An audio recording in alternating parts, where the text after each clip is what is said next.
రాష్ట్రాల్లో ఉష్ణోగ్రతలు భారీగా పడిపోతున్నాయి.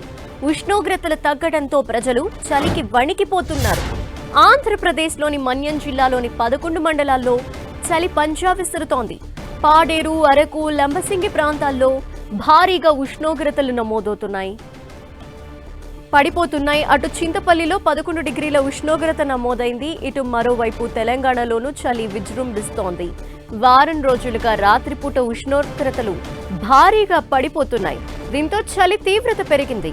సంగారెడ్డి జిల్లా కోహిర్లో తెలంగాణలోని అత్యల్పంగా 9.5 డిగ్రీల ఉష్ణోగ్రత నమోదైనట్టు తెలిపారు అధికారులు. చలి ప్రభావం ఎక్కువగా ఉండటంతో ప్రజలు బయటికి రావాలంటేనే వణికిపోతున్నారు. సాయంత్రం 6 గంటలకే ఇళ్లకు పరిమితమవుతున్నారు.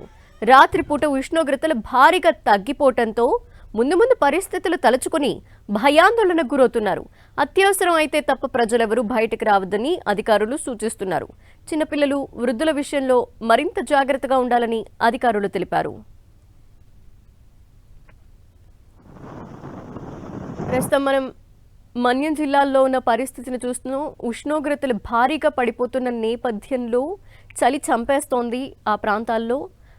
ఉదయం అలాగే సాయంత్రం 6 గంటల ప్రాంతం దాటిన తర్వాత నుండి బయటికి రావాలంటేనే జంకుతున్నారు. భారీగా ఉష్ణోగ్రతలు పడిపోతున్న నేపథ్యంలో అక్కడ చలి, పొగమంచు కురుస్తోంది. మనం ప్రస్తుతం సంగారెడ్డి జిల్లాలో చూస్తున్నాము. చలి మంటలు వేసుకుంటూ చలి కాచుకుంటున్న పరిస్థితి. ఇక పాడేరులో ప్రతి సంవత్సరం ఏ విధంగా ఉంటుందో అలాగే ఇప్పుడు కూడా ఉష్ణోగ్రతలు భారీగా తగ్గిపోయి పొగమంచు కురుస్తున్న పరిస్థితి.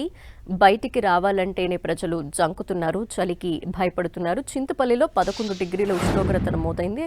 అత్యల్పంగా కొన్ని ప్రాంతాల్లో 9 డిగ్రీలకు కూడా పడిపోతున్నాయి ఉష్ణోగ్రతలు.